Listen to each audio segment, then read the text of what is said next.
proposing is a monopalm, essentially a fake palm tree, on the property in between Verdugo and Eagle Rock Boulevard.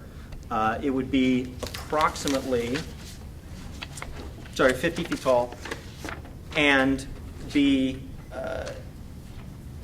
blended with the other freestanding palm trees in the area. That's not to say that it will look exactly like a palm tree. Unfortunately, technology is not such that we can disguise these things perfectly.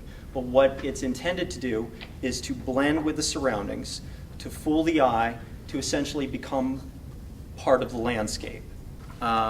If the planning department, if the neighborhood feels that there's a more appropriate design, we're certainly willing to consider it. Nothing is set in stone. The antennas, the radio frequency that these operate on is governed by the FCC, the federal government. When this eventually comes up before the zoning administrator for discussion for public hearing, they will make it clear in no uncertain terms that they cannot approve or deny the site based on any health concerns, anything relating to the antennas, because that is the federal government's jurisdiction.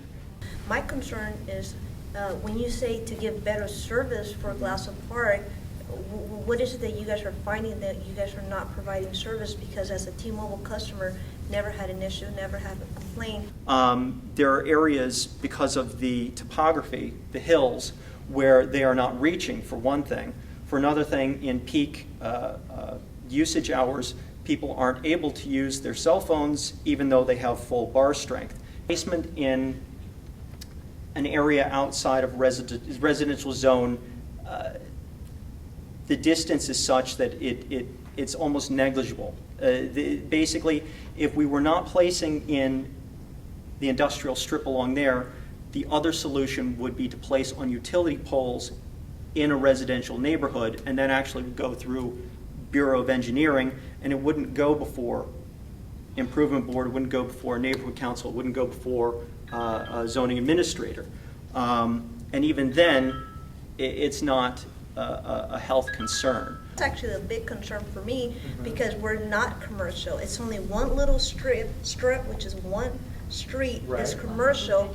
So technically, we're about 95% residential. And there are many, many studies that disagree with you. And truthfully, no long-term studies on children have been done. I bet you cannot email me one long-term study on children. And okay, I'm a teacher at St. Bernard's School, which is across the street. I'm the 8th grade teacher and the vice principal. Yes. And of course, we're concerned regarding our children. Now, it's a known fact that children have thinner craniums, skulls, right? It's a known fact that their nervous systems, their nervous systems are still developing. They have greater increased levels of cell division, okay?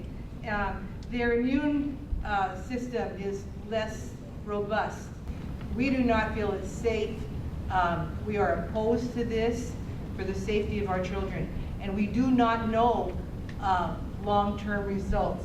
I think it's better to be on the safe side.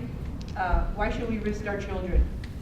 We do a EMF study when these go on air to show that these operate at a fraction, when I say a fraction, less than 5% of what the FCC says is an acceptable broadcast power. Is there any difference with radiation in terms of whether it's a freestanding palm or pole versus on top of a building? It's simply the support structure, whether this thing was a pine tree, palm tree, on top of a building, within the steeple of a church.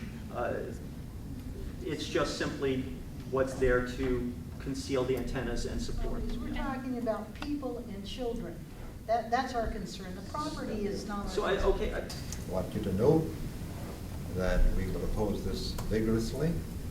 I find it really hard to believe that you would even consider selecting this location. So near a school where 250 children are going to be sitting several hours. Make sure that you a child in the school or some of the executives of T-Mobile, this site would not be considered.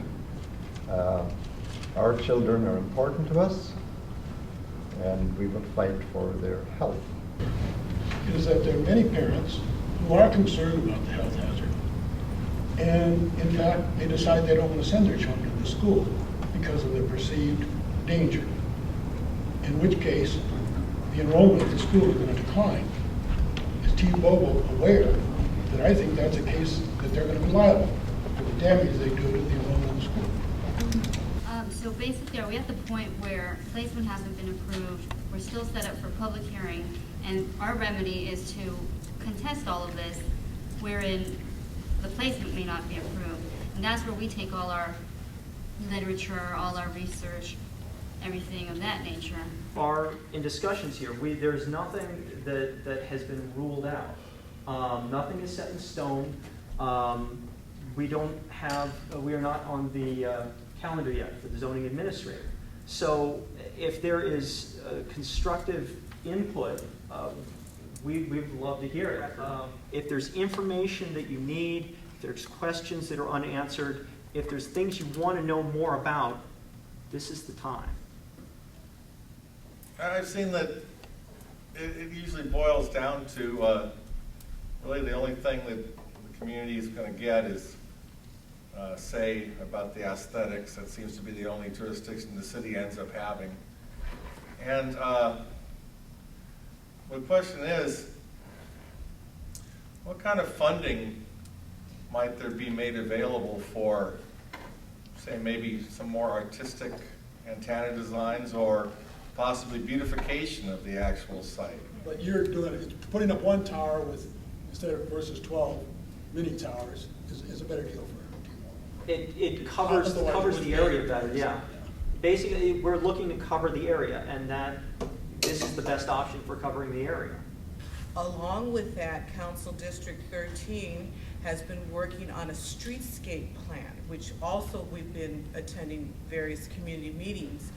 And this addresses the Eagle Rock, the Verdugo Road, and Fletcher. And they're also working with Atwater Village. This is just in Council District 13. So, you know, there's a lot to consider here, and there's a lot of information, and that's the main reason that we had this meeting. Is there any chance that T-Mobile will say, well, let's change course, or are they going to storm ahead and lead us in the... We go by the rules, and we cross the T's, dot the I's, and present everything possible. Cover all the bases. If you want more information, we give it. If you want another study, we do it. If you want a design change, sure.